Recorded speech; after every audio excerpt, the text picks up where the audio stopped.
Netaji Subhash Chandra Bose INA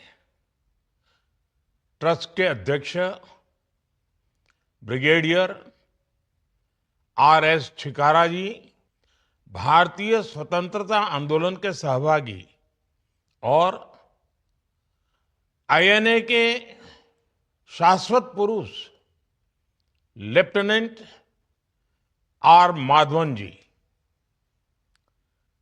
23 जनवरी की ये गौरवशाली तारीख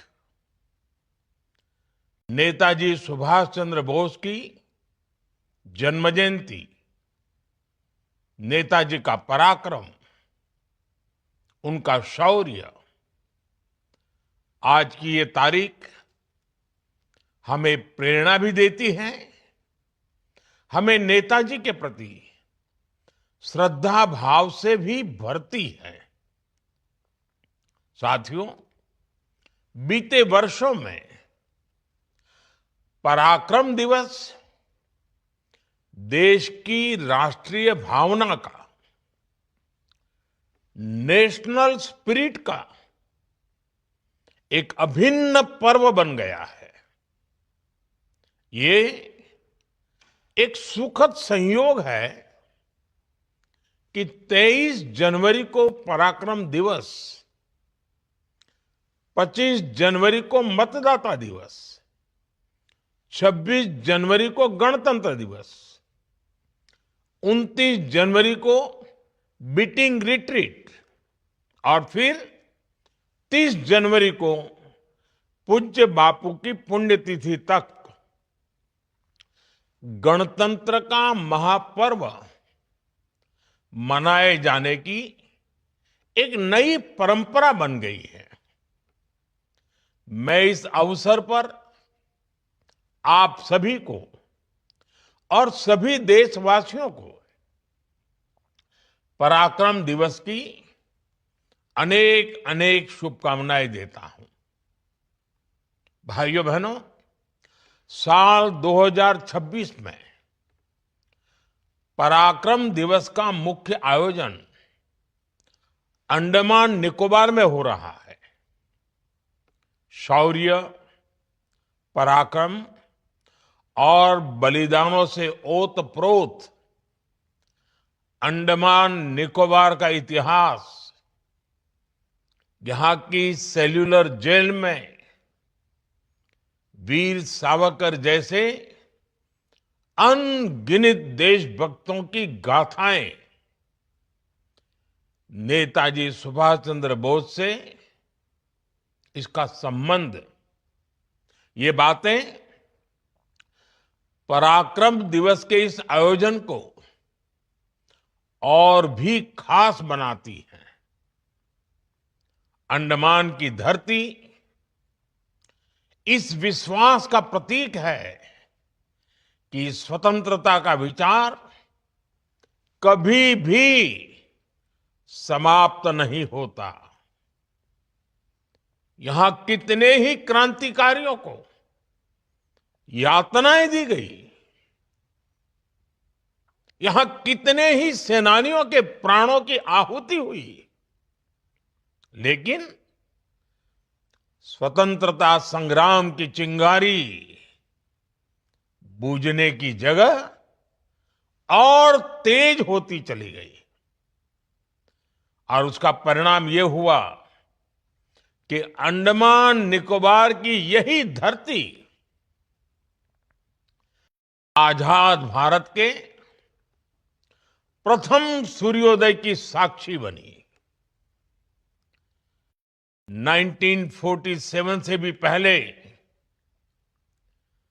30 दिसंबर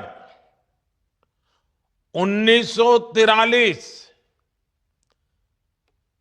उस दिन यहां समंदर की लहरों को साक्षी रखते हुए भारत का तिरंगा फहराया गया। मुझे याद है साल 2018 में जब इस महान घटना के 75 साल हुए थे, तब 30 दिसंबर के ही दिन मुझे अंडमान में उसी स्थान पर तिरंगा फहराने का सौभाग्य मिला था। राष्ट्रगान की धुन पर समंदर के तट पर तेज हवाओं में लहराता वो तिरंगा जैसे आह्वान कर रहा था कि देखो आज कितने अनगिनत स्वतंत्र सेनानियों के सपने पूरे हुए हैं। भाइयों बहनों, आजादी के बाद अंडमान निकोबार द्वीप समूह के इस गौरवशाली इतिहास को सहेजा जाना चाहिए था, लेकिन उस दौर में सत्ता में पहुंचे लोगों के भीतर एक असुरक्षा की भावना थी। वो आजादी का श्रेय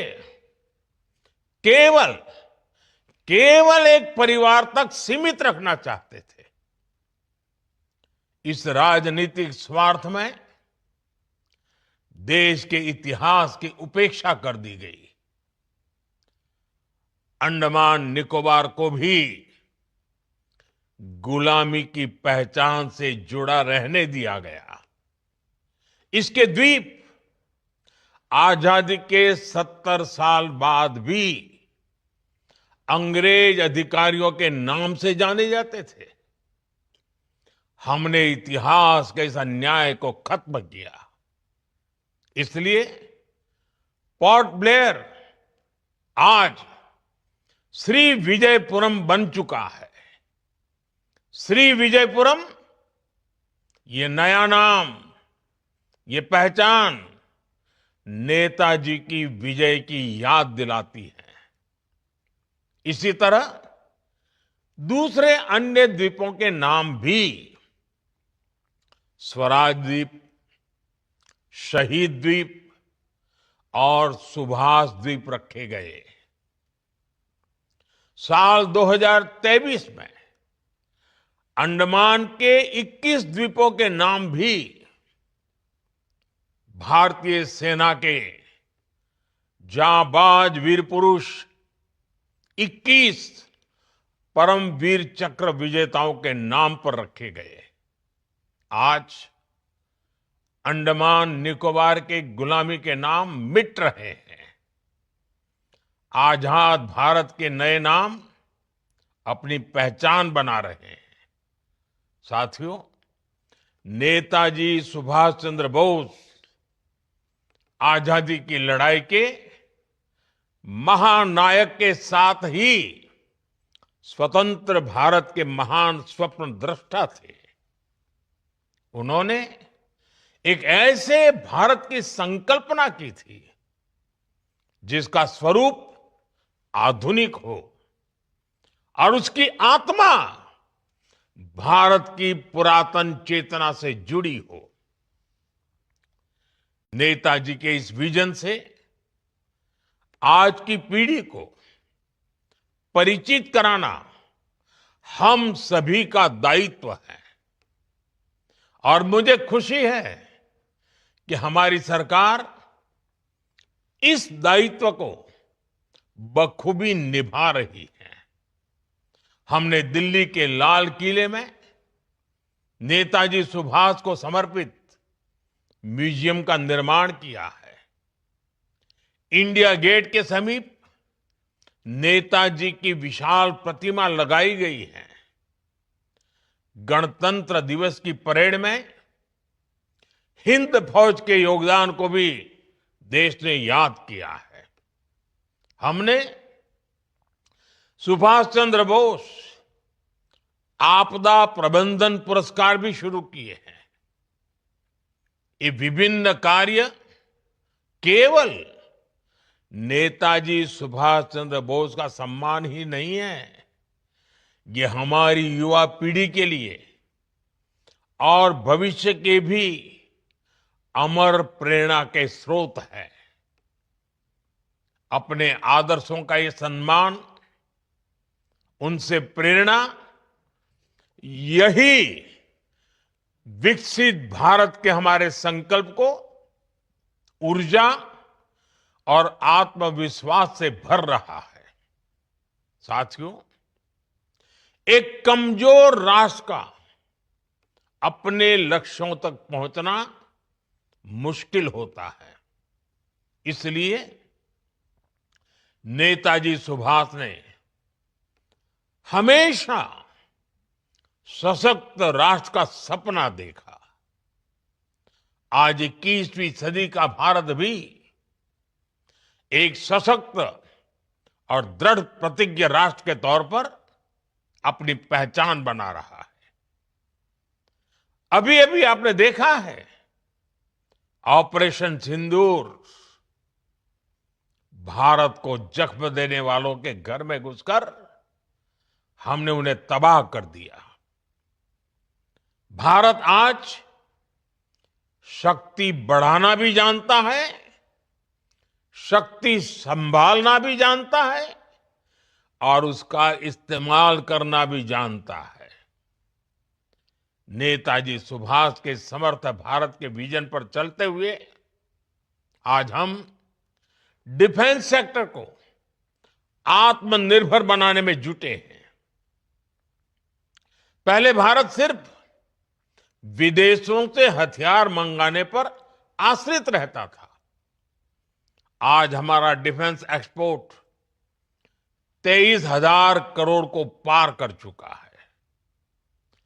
भारत में बनी ब्रह्मोस और दूसरी मिसाइलें कितने ही देशों का ध्यान खींच रही है। हम स्वदेशी की ताकत से भारत की सेनाओं का आधुनिकीकरण कर रहे हैं। भाइयों बहनों, आज हम 140 करोड़ देशवासी विकसित भारत के संकल्प के लिए एकजुट होकर काम कर रहे हैं।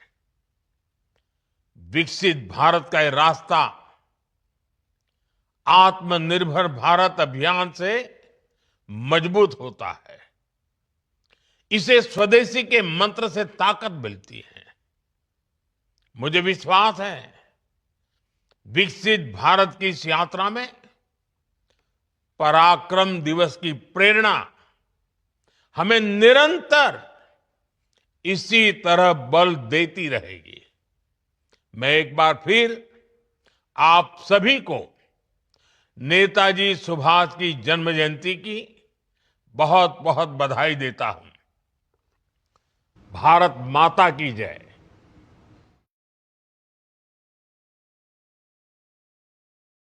वंदे मातरम।